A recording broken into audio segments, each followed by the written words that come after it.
Hey guys, welcome back to Infidelity Stories. Make sure like and subscribe to the channel for more spicy stories. Now, let's get into story video. Dates 8 years, then cheated on. I want to curl up and die. Straightforward, male, 26.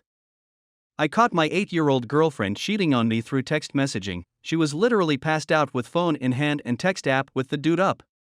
He's a coworker, and she swears she hasn't done anything other than, which I don't believe. She began her first full-time job as an LPN around 9 months ago, and she struggled to balance working full-time and having a social life. She wanted to do significantly fewer activities with friends, and she needed her days off to be spent at home watching TV and doing nothing. It also seemed to have killed her urge. I chose to be patient with her since I had begun full-time work 1.5 years before her, and the existential dread of working for a livelihood was still vivid in my mind. But things never got any better, not really. Then something strange occurred.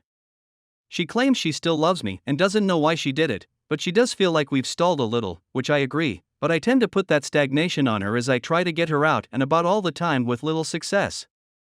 The trust has vanished. 8 years squandered. I feel completely useless. A combination of wanting to punch a hole in the wall, give her another opportunity, and want to leave in the morning. I'm not sure what to do. I've been in this situation before, but my previous ex-boyfriends and I had only dated for a few months at most. The only silver lining, which is really just bitterness, is that I earn almost twice as much as she does, and I take all of her friends with me since they've been my friends for longer than I've dated her, and she only sees them when I'm around. After rereading, I see the writing has been on the walls for a while, but I don't want it to be twisted. I've been pleased with her up until now. Even though we didn't get out that frequently. I'm at a loss on what to do. I'm very heartbroken. Edit, after a rather sleepless night, I began moving my today. I contacted her many times about how she tossed away our relationship after all we'd gone through, and how I'm simply crushed. She'll be with relatives out of state this weekend, so I'll get the remainder of my stuff moved. I know I have to let her go at this point. I'm not sure how I'll feel in 5 minutes, much alone tomorrow. But I know it's all over now. She had so many opportunities before being caught, as well as 1 or 2 after, to make things right, and she blew them all. Man, all I want is to be liked. Edit 2. I'm not sure whether anybody would read this now that it's old, but I may save it for myself. Alternatively, you may take it offline and perform the same thing. Anyway, this has been the most difficult week of my life. We severed it entirely when we met in person on Monday. She apologized and claimed she still loves me, but we can't be together just now. F her for being such a coward, and included the "still love you" line. 1/3 of the time I've been weeping uncontrollably and thinking about what might have / should have been, what I did wrong, my failure, or perceived failure, and essentially everything regarding the termination of the relationship. Another 1/3 of the time, I honestly believe I've been lucky and that she wasn't good for me for much longer than I'm prepared to accept. I've considered how I'm going to take action to regain control of my life, such as counseling, going to the gym, and doing things I've wanted to do for the previous 8 years. The last third is a messed up combination of shouting into the abyss that she's an awful person that I'm completely going to take back if she lets me. And that it will wreck my life. This mental process repeats itself throughout the day. Last night was the first time I slept for more than 4 hours, due to an Ambien and some melatonin, just 6 hours. Work has been difficult, but I've managed to show up every day so far. I signed up for Tinder and Bumble on Monday, and they were both removed today. That was a big blunder on my part. Her admitting she's no longer attracted to me is going to mess with me for a long time, I'm sure. Since then, I've seen one of my buddies every day. That has momentarily alleviated the situation. Right now, being alone is very painful.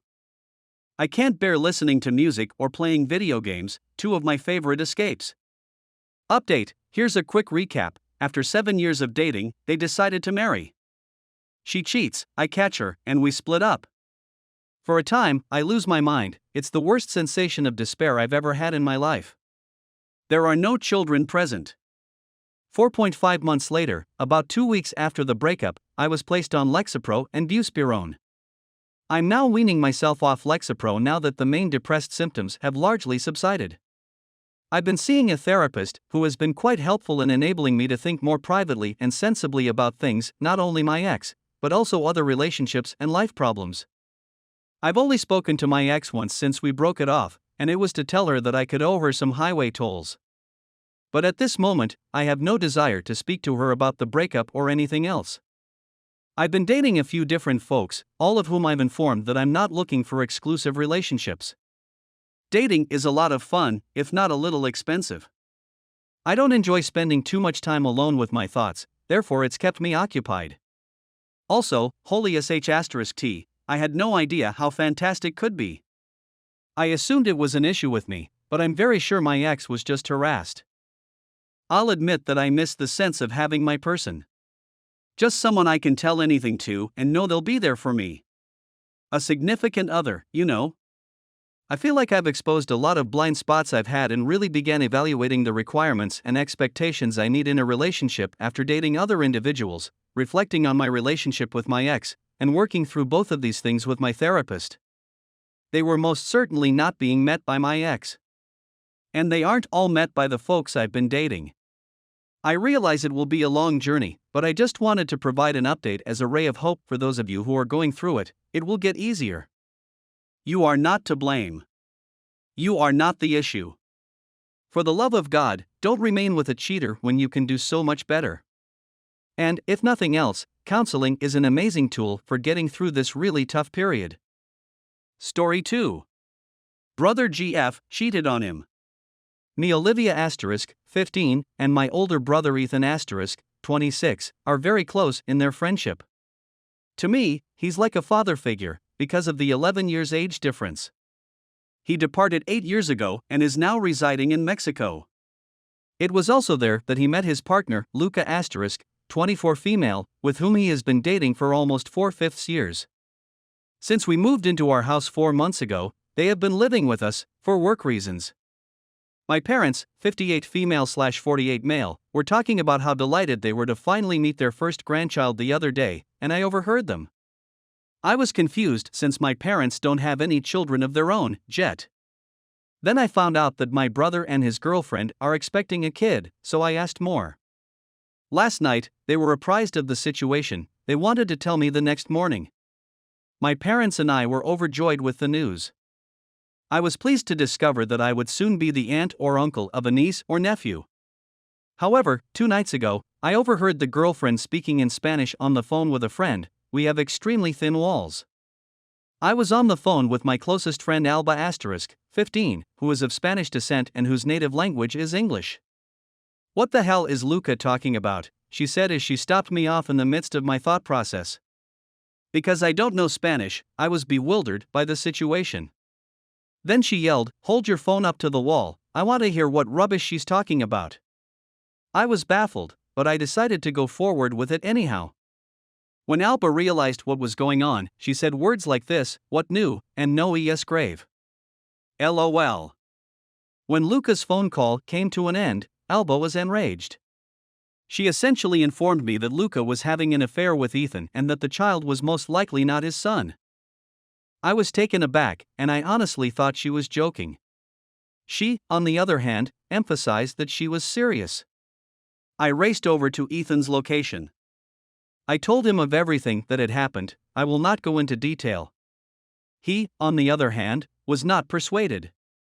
He said that I was inventing the story because I was resentful of the fact that I would no longer be the only child. What is completely wrong? I was exited for the baby. He yelled at me, claiming that I intended to end his life and do other awful things in his presence. He kicked me out of the house. He didn't believe me since I was upset and angry at the time. My parents addressed me the next morning, telling me that my behavior had been very wrong and that I should refrain from lying about such sensitive subjects in the future. They encouraged me to refrain from lying in the future.